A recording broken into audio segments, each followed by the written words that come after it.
اعوذ باللہ من الشیطان الرجیم بسم اللہ الرحمن الرحیم اقترب للناس حسابهم وهم فی غفلۃ معرضون۔ یہ سورۃ الانبیاء مکی صورت ہے۔ اس میں بھی اللہ تبارک و تعالیٰ توحید کو دلیل کے ساتھ اور رسالت کو بیان فرمائیں گے، اور آخرت کا بھی تذکرہ ہے، قیامت کا بھی تذکرہ ہے۔ اور سورۃ الانبیاء انبیاء اس لیے نام رکھا گیا کہ اس سورت کے اندر 17 انبیاء علیہ السلام کا مختلف جگہ پر تذکرہ ہے، اسی لیے سورت کا نام سورۃ الانبیاء ہے۔ پہلی آیت ہی کے اندر اللہ تبارک و تعالیٰ قیامت کے حساب کی طرف اشارہ کر رہے ہیں کہ بہت سارے لوگ ایسے ہیں کہ قیامت ان سے قریب ہوتی جا رہی ہے، لیکن وہ اپنے حساب کے دن سے غافل ہوتے چلے جا رہے ہیں۔ لاہیت قلوبہم واسروا النجوى الذین ظلموا۔ اس آیت میں اللہ تبارک و تعالیٰ نے کفار مشرکین کے سوال کا جواب دیا ہے۔ کفار مشرکین نہ ماننے کے بہت سارے اسباب کھڑے کر دیتے تھے اور بہت ساری وجہ بیان کر دیتے تھے کہ آپ یہ کر لو تو ایمان لے آئیں گے، یہ کر لو تو مان لیں گے۔ تو ان کا ایک سوال یہ تھا کہ آپ بھی انسان ہو، ہم بھی انسان ہیں، تو اس میں کون سی بڑی بات ہوئی؟ آپ اگر کوئی دوسری مخلوق ہوتے تو ہم آپ کی بات مان لیتے۔ اور مفسرین نے کہا ہے کہ کیا اللہ تبارک و تعالیٰ تمہاری طرف فرشتوں کو بھیجتا تم کو سمجھانے کے لیے اور اللہ کی طرف بلانے کے لیے؟ ہم نے پچھلی قوموں کے اندر ہی انسان ہی کو نبی بنا کر بھیجا ہے، جیسا کہ آگے آیت کے اندر صاف ہے، وَمَا أَرْسَلْنَا قَبْلَكَ إِلَّا رِجَالًا نُوحِي إِلَيْهِمْ فَاسْأَلُوا أَهْلَ الذِّكْرِ إِن كُنتُمْ لَا تَعْلَمُونَ۔ ہم نے اس سے پہلے نبیوں کو جو ہے انسان بنا کر ہی بھیجا ہے اور ان کی طرف وہی بھیجی ہے۔ اگر تم کو معلوم نہیں ہے، اس کا علم نہیں ہے، تو جاننے والوں سے پوچھ لو۔ جاننے والوں سے مراد اہل کتاب ہے، یعنی اہل کتاب کو خوب معلوم ہے، نصارہ ہے اور اسی طرح یہود ہے۔ ہم نے ان کی طرف جو نبی بھیجے ہیں وہ انسان ہی نبی تھے، حضرت موسیٰ، حضرت عیسیٰ، حضرت ابراہیم، حضرت اسحاق، حضرت یعقوب اور حضرت یوسف، سارے کے سارے انبیاء نبی تھے۔ تو یہ تمہارا کوئی اعتراض نہ ہوا، بلکہ ہم نے انسان ہی کو نبی بنا کر بھیجا ہے۔ اور یہاں پر مفسرین نے باریک نکتے کی بات یہ لکھی ہے کہ جب بھی کوئی دین کی بات کریں تو یہ نہ دیکھنا چاہیے کہ میرے لیول کا ہے یا نہیں ہے، میں مالدار ہوں، یہ مالدار نہیں ہے، تو یہ نہیں دیکھنا چاہیے کہ بات کس کی کہہ رہا ہے، وہ یہ دیکھنا چاہیے کہ بات اللہ اور اللہ کے رسول کی کہہ رہا ہے، چاہے پھر وہ غریب کہہ رہا ہو یا مالدار کہہ رہا ہو، کوئی بھی کہہ رہا ہو، اس کے ماننے میں انکار نہیں ہے۔ اسی طریقے سے اللہ تبارک و تعالیٰ نے آگے تعدد الہ کا ذکر فرمایا، لو کان فیہما آلہۃ الا اللہ لفسدتا فسبحان اللہ رب العرش عما یصفون۔ اگر آسمان کے اندر اور زمین کے اندر ایک خدا کے بجائے بہت سارے خدا بنا دیے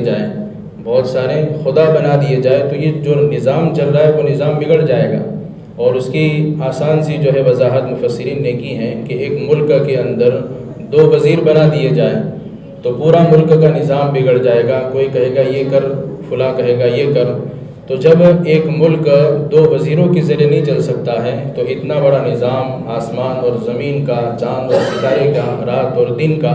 تو 2 خداؤں کے ذریعے سے نہیں چل سکتا ہے۔ تو یہ ساری کے ساری چیزیں ایک ہی مالک کر رہا ہے اور ایک ہی خالق کر رہا ہے، اور ساری چیزیں اس کی قبضہ قدرت میں ہیں۔ اور یہ اس بات کی دلیل ہے کہ اللہ تبارک و تعالیٰ بھی ایک ہی ہے، خدا بھی ایک ہی ہے، اس کے علاوہ کوئی نہیں ہے۔ پھر آگے اللہ تبارک و تعالیٰ نے موت کی طرف اشارہ فرمایا، کل نفس ذائقۃ الموت ونبلوکم بالشر والخیر فتنہ والینا ترجعون، کہ ہر ایک انسان کو موت کا مزہ چکھنا ہے۔ کفار مشرکین اللہ کے نبی علیہ السلام کی موت کی تمنا کرتے تھے کہ یہ نبی مر جائیں تو اس کے اوپر ہم خوشی منائیں گے۔ تو اللہ تبارک و تعالیٰ بیان فرماتے کہ اس میں خوشی کی بات کیا ہے؟ تم کو بھی موت آنی ہے، ان کو بھی موت آنی ہے، تو اس میں کوئی خوشی کی بات نہیں ہے۔ آدمی جیسے جیسے اس کی عمر بڑھتی ہے وہ اپنی موت سے قریب ہوتا ہے، تو خوشی تو اس وقت منانی چاہیے جب آدمی موت سے دور ہو رہا ہو۔ تو موت سے جب قریب ہو رہا ہے تو اس میں خوشی منانے کی کیا بات ہے؟ اور ہم نے بھیجا ہی دنیا میں انسان کو اسی لیے کہ اس کو آزمایا جائے اور واپس اس کو ہماری طرف لوٹ کر آنا ہے۔ پھر آگے حضرت ابراہیم علیہ السلام کا ذکر ہے۔ اس سے پہلے ایک آیت ہے، وَنَضَعُ الْمَوَازِينَ الْقِسْطَ لِيَوْمِ الْقِيَامَةِ فَلَا تُظْلَمُ نَفْسٌ شَيْئًا۔ یہاں پر اللہ تبارک و تعالیٰ نے میزان کا ذکر کیا ہے، یعنی قیامت کے دن اللہ تبارک و تعالیٰ اعمال کو تولیں گے۔ اعمال کو تولنے کی شکل کیا ہوگی، ترازو کیسا ہوگا اور کیسے اعمال تولے جائیں گے؟ اعمال تو جسم کی شکل میں ہے نہیں، بھئی نماز پڑھنے پر یہ ملے گا، تو یہ عمل کیسے ترازو میں رکھا جائے گا؟ تو اس زمانے کے اندر یہ سمجھنا بہت ہی آسان ہے کہ آج جو ہے ڈگری پتہ کہ آج گربے کی ڈگری اور چاند کی ڈگری کتنی ہے، اس کے اوزان جو ہے معلوم کرنے کے لیے ساری چیزیں مہیا ہو گئی ہے۔ تو جب دنیا والے جو ہے یہ سارا کچھ کر سکتے ہیں تو اللہ تبارک و تعالیٰ تو بڑی قدرت کا مالک ہے، اور وزن کرنے کے لیے تمہاری اعمال کو کوئی بھی شکل بنا دے گا اور اس کو ترازو میں رکھ دے گا اور اس کا وزن کیا جائے گا۔ پھر آگے فرمایا وَلَقَدْ آتَيْنَا إِبْرَاهِيمَ رُشْدَهُ مِنْ قَبْلُ وَكُنَّا بِهِ عَالِمِينَ کہ ہم نے حضرت ابراہیم علیہ السلام کو دوسرے انبیاء کے مقابلے میں ایک بہت بڑی عزت عطا فرمائی ہے، مرتبہ عطا فرمایا ہے، اور مفسرین نے ان کو امام الموحدین کہا ہے،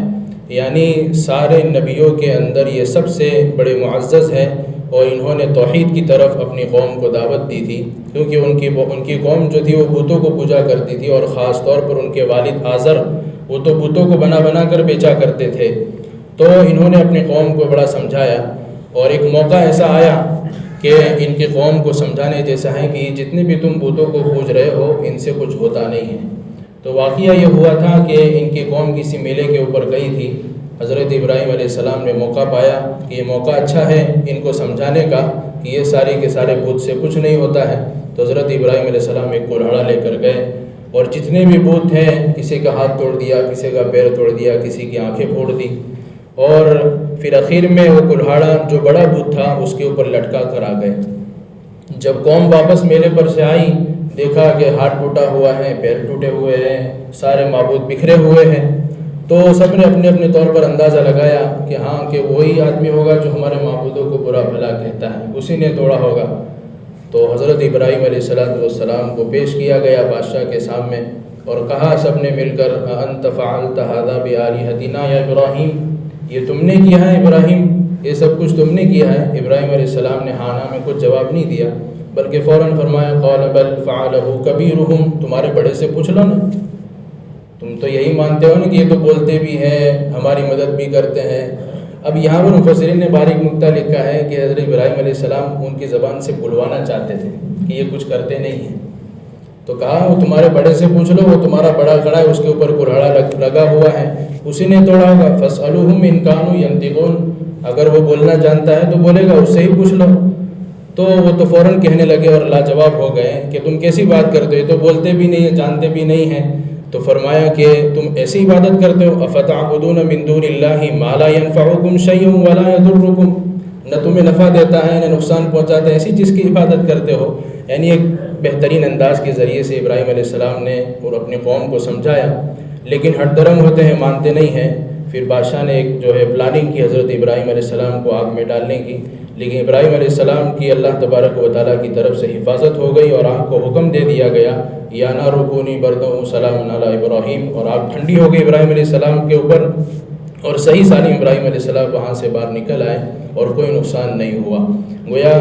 جو حق کی محنت کرنے والے ہوتے ہیں اور حق کی دعوت دینے والے ہوتے ہیں، ان کو اللہ تبارک و تعالیٰ کی طرف سے تھوڑی دیر کے لیے آزمائش ضرور آتی ہے، لیکن اللہ تبارک و تعالیٰ کی مدد بھی اخیر میں آتی ہے۔ پھر ایسے ہی نبی ایوب علیہ السلام وَأَيُّوبَ إِذْ نَادَىٰ رَبَّهُ أَنِّي مَسَّنِيَ الضُّرُّ وَأَنْتَ أَرْحَمُ الرَّاحِمِينَ، حضرت ایوب علیہ السلام پر بھی اللہ تبارک و تعالیٰ کی طرف سے بڑی آزمائش آئی، گھر والے بھی ختم ہو گئے، اولاد بھی ختم ہو گئی، جو مکان تھا وہ بھی ڈھا گیا، اور وہ اور ان کی بیوی باقی رہ گئی، اور ان کے اوپر ایک اور آزمائش بڑی زبردست آئی کہ ان کے پورے جسم کے اندر پھوڑے پڑ گئے، ان پھوڑوں کے اندر سے چھوٹے چھوٹے کیڑے نکلا کرتے تھے، اور ان کی قوم نے ان کو اپنی بستی سے باہر کر دیا۔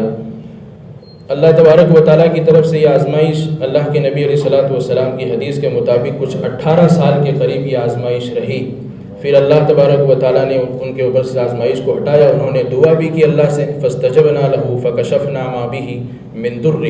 کہ اللہ تبارک و تعالیٰ ان کی دعا کو قبول فرمایا، اس آزمائش سے ان کو نکالا، اور اسی جگہ کے اوپر اللہ تبارک و تعالیٰ نے ایک چشمہ نکالا اور حکم دیا کہ ایوب اس چشمے سے نہا لو، ساری بیماریاں تمہاری ختم ہو جائیں گی۔ اور حضرت ایوب علیہ السلام کے ایسے موقع پر ان کی جو خدمت کرنے والی ان کی بیوی تھی، انہوں نے پورا وفاداری کا ثبوت دیا ہے۔ گویا کہ بیوی اللہ تبارک و تعالیٰ کی طرف سے نعمت ہوتی ہے، اور اس میں غور کرنے کی بات یہ ہے کہ پورا خاندان ختم ہو گیا، لیکن بیوی کو اللہ نے ختم نہیں کیا۔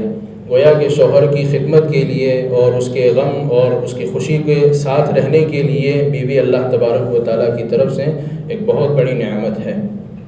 تو یہ ان کی آزمائش ہوئی، پھر اللہ نے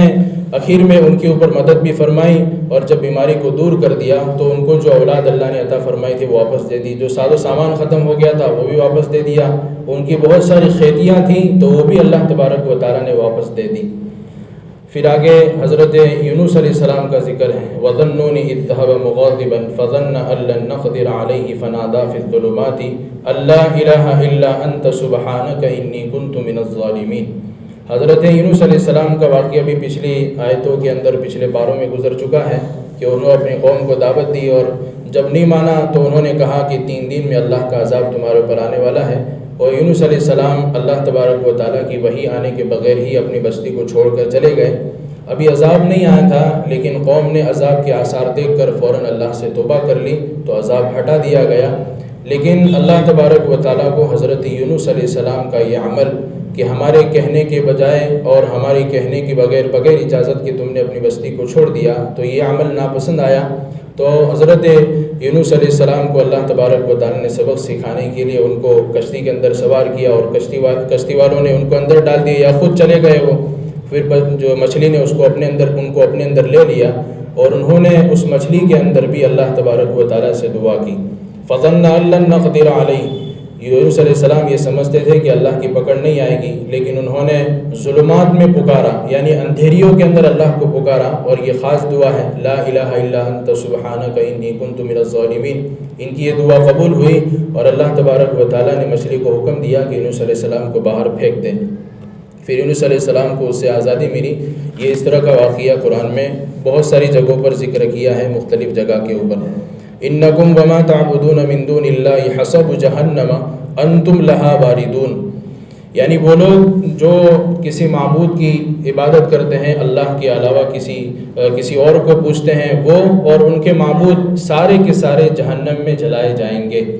یہاں پر سے ایک سوال یہ ہوتا ہے، تو لوگ تو حضرت عزیر علیہ السلام کو بھی معبود مانتے تھے، حضرت عیسیٰ علیہ السلام کو بھی خدا مانتے تھے، تو کیا ان کو بھی جلایا جائے گا؟ تو آگے اللہ نے اس کا صاف جواب دے دیا، ان الذین سبقت لهم منا الحسنى اولئک عنها مبعدون، نہیں، اس سے پہلے جو لوگ نیک لوگ گزرے ہیں ان کو ان عذاب سے دور رکھا جائے گا۔ یعنی کہ اللہ تبارک و تعالیٰ کے علاوہ کسی اور کو پوجتے تھے، اور پوجنے والے نیک نہیں تھے، یعنی مورتیاں تھیں، تو وہ اور ان لوگوں کو جن کی وہ عبادت کرتے تھے ان کو قیامت کے دن جہنم میں ڈال دیا جائے گا، اور آگ ان کو چھوئے گی۔ وما ارسلناک الا رحمۃ للعالمین، یہاں پر اللہ کے نبی علیہ الصلوۃ والسلام کا رحمت بنا کر بھیجا گیا ہے، اس کا ذکر ہے، چاہے عالم جنات ہو، عالم آخرت ہو، عالم دنیا ہو، جس جگہ پر بھی ہو، جتنے بھی عالم ہیں، سارے عالموں کی طرف آپ کو نبی بنا کر بھیجا گیا ہے، اور اس آیت کے ذریعے سے ختم نبوت کی دلیل بھی معلوم ہوتی ہے۔ سورۃ الحج مدنیہ، سورہ حج یہ مدنی ہے، اور سورہ حج کا نام حج اس لیے رکھا گیا کہ اس آیت میں، اس سورت میں اللہ تبارک و تعالیٰ نے حج کا کچھ تھوڑا سا تذکرہ فرمایا ہے۔ یا ایھا الناس اتقوا ربکم ان زلزلۃ الساعۃ شیء عظیم، یہاں پر اللہ تبارک و تعالیٰ نے قیامت کی ہولناکی کو بیان کیا ہے کہ اے لوگو تمہارے رب سے ڈرو، یقیناً قیامت کا زلزلہ اور قیامت کی جو ہولناکی ہے وہ بہت خطرناک ہے، بہت عظیم ہے، اور اتنی خطرناک ہے کہ اس کی خطرناکی کو اللہ نے آگے بیان فرمایا کہ ہر دودھ پلانے والی اپنے دودھ پلاتے بچے کو چھوڑ دے گی، حتیٰ کہ جو حمل سے عورت ہوگی وہ اپنا حمل گرا دے گی، اور لوگوں کو تم محسوس کرو گے اور دیکھو گے گویا کہ نشے میں ہیں۔ وَتَرَى النَّاسَ سُكَارَىٰ وَمَا هُم بِسُكَارَىٰ، وہ نشے میں نہیں ہوں گے، لیکن اللہ تبارک و تعالیٰ کا عذاب بڑا سخت ہے۔ یعنی قیامت کے دن سے ڈرنا چاہیے اور بار بار قیامت کو یاد کرنا چاہیے۔ یا ایھا الناس ان کنتم فی ریب من البعث فإنا خلقناکم من تراب ثم من نطفة ثم من علقة ثم من مضغة، یہاں پر کفار مشرکین ایک اور اعتراض کرتے تھے آخرت کے بارے میں کہ مر کر مٹی ہو جائیں گے تو دوبارہ زندہ کیسے ہوں گے؟ یہ ہم کو سمجھ میں آنے والی بات نہیں ہے۔ تو اللہ تبارک و تعالیٰ نے صرف ان کو نہیں، سارے لوگوں کو مخاطب کر کے کہا، کیونکہ اللہ کو معلوم تھا کہ صرف یہ نہیں، ان کے بعد بھی کچھ لوگ ایسے آئیں گے جن کا عقیدہ ایسا ہوگا کہ مر کر مٹی ہو گئے، اس لیے کہ ہندوؤں کے اندر غیر مسلموں کا عقیدہ ہے، وہ باڈی کو اسی لیے جلا دیتے ہیں کہ ان کا عقیدہ ہوتا ہے کہ بھائی مر کر مٹی ہو گئے، خاک ہو گئے، کچھ ہونے والا نہیں ہے دوبارہ۔ لیکن اللہ نے سارے لوگوں کو مخاطب کر کے کہا یا ایھا الناس، اے لوگو، اگر تم اس بارے میں شک ہو کہ دوبارہ اٹھایا جائے گا تو غور کرو تمہاری پیدائش کی طرف، کہ ہم نے تم کو پہلی مرتبہ پیدا کیا تھا مٹی سے، پھر وہ مٹی نطفے کی شکل میں بن گئی، پھر وہ نطفہ ایک خون کے لوتھڑے کی شکل میں بن گیا، ثم من مضغۃ، پھر وہ خون کا لوتھڑا گوشت کی شکل میں بن گیا، اور گوشت بھی پورا پورا، وغیر مخلد، اور کچھ گوشت کے ٹکڑے آدھے بن گئے، یعنی جو اللہ تبارک و تعالیٰ کسی کو دنیا میں لانا نہیں چاہتا ہے تو اس کا گوشت کا ٹکڑا پورا نہیں بنتا ہے، اس کا حمل گر جاتا ہے، لنبین لکم، تاکہ تمہارے سامنے بات صاف صاف ہو جاوے، ونقر فی الارحام ما نشاء الی اجل مسمى، اور جس کے لیے چاہا ہم نے پوری مدت رحم کی مکمل کی، یعنی 9 مہینے مکمل کیے، ثم نخرجکم طفلا، اور پھر ہم نے اسی بچے کو باہر کیا، ثم لتبلغوا اشدکم، پھر ہم نے اس کو جوانی تک پہنچایا، ومنکم من یتوفی ومنکم من یرد الی ارذل العمر، اور ان میں سے کچھ ایسے ہوئے جو بچپن ہی میں مر گئے، اور ان میں سے کچھ ایسے ہوئے جن کی عمر زیادہ ہوئی، لکی لا یعلم من بعد علم شیئا، اللہ تبارک و تعالیٰ زیادہ جانتا ہے کہ کون زیادہ مدت لمبا رہے گا اور کون کس کی مدت جو ہے کم رہے گی، اور زمین کے اندر کون کتنا زیادہ رہنے والا ہے۔ گویا اللہ تبارک و تعالیٰ نے انسان کی پیدائش کی طرف غور کر کے اور کہا کہ دیکھو غور کرو، انسان کچھ نہیں تھا، لیکن سارے مرحلوں سے انسان کو ہم نے گزارا اور پیدا کیا اور بڑا کیا، کسی کو مار دیا، تو یہ اللہ تبارک و تعالیٰ بتانا چاہتے ہیں کہ اتنا سارا کچھ ہم نے کر دیا تو کیا مر کر دوبارہ زندہ ہم نہیں کر سکتے؟ اتنے سارے مراحل سے ہم نے انسان کو گزار دیا، تو ایک مرحلہ باقی ہے اس کا ابھی کہ مر گیا واپس اس کو کھڑا کرنا ہے، تو یہ ہمارے لیے کوئی مشکل والی بات معلوم نہیں ہے۔ وَمِنَ النَّاسِ مَن يَعْبُدُ اللَّهَ عَلَى حَرْفٍ فَإِنْ أَصَابَهُ خَيْرٌ اطْمَأَنَّ بِهِ، اللہ کے نبی علیہ السلام نے جب لوگوں کو اسلام کی دعوت دی، ایمان کی دعوت دی، تو کچھ لوگ ایسے تھے جو فوراً قبول کر لیتے تھے، اور کچھ لوگ ایسے تھے جو قبول تو نہیں کرتے تھے لیکن یہ دیکھتے تھے کہ ہمارے قبول کرنے میں دنیاوی منافع کہاں ہیں، یعنی دنیا کے فائدے کے لیے قبول کرتے تھے، جن کو منافق کہا جاتا ہے۔ تو دیکھتے تھے کہ اگر ہم قبول کریں گے اور ہم یہاں جائیں گے تو ہم کو دنیا کا کچھ ساز و سامان ملے گا یا نہیں ملے گا، تو اگر نہیں ملتا تھا تو قبول نہیں کرتے تھے، اور ملتا تھا تو قبول کر لیتے تھے۔ تو اللہ نے انہی لوگوں کے بارے میں بیان فرمایا کہ ایسے لوگ کہ ان کی دنیا بھی برباد ہو گئی، ان کی آخرت بھی برباد ہو گئی، یعنی دنیا بھی ملنے سے رہی اور آخرت بھی ملنے سے رہی، کیونکہ یہ دین کی طرف دنیا کی نیت سے آئے تھے۔ من کان یظن ان لن ینصرہ اللہ فی الدنیا والآخرۃ فلیمدد بسبب الی السماء ثم لیقطع فلینظر هل یذهبن کیدہ ما یغیظ۔ اللہ تبارک و تعالیٰ یہاں پر اس آیت میں بتانا چاہتے ہیں کہ جو لوگ یہ سمجھتے ہیں کہ ہم رسول کی مدد نہیں کرتے ہیں یا ہم رسول کی مدد کرتے ہیں اور تم کو اس کا یقین نہیں ہے، تو اللہ تبارک و تعالیٰ نے فرمایا کہ ایک رسی آسمان تک کھینچو اور اوپر جا کر وہ جو سلسلہ اللہ کا اور اللہ کے رسول کا ہے نا اس کو کاٹ دو، پھر تم کو یقین آ جائے کہ اللہ کے رسول کی مدد نہیں ہوتی ہے، اللہ کے رسول کی مدد نہیں ہوتی، اور ایسا ممکن نہیں ہے، یہ لوگ رسی سے وہاں پر جا نہیں سکتے ہیں۔ اور اگر یہ بھی نہ ہو سکے تو یہ کر لو کہ ایک رسی اوپر ڈالو اور اپنے گلے کے اندر ڈال دو اور جو ہے خود بخود خودکشی کر کے مر جاؤ، اور تمہارا غصہ اسی میں ختم ہو جائے گا کہ مر جاؤں گے تو پھر یہ ساری تما ختم ہو جائے گی۔ تو اللہ تبارک و تعالیٰ نے ان کو ایک تماشا مارا ہے کہ رسول کی مدد ہم ہر حال میں کرتے ہیں، تکلیف میں بھی اور خوشی میں بھی رسول کی مدد کرتے ہیں، چاہے تم مانو یا نہ مانو۔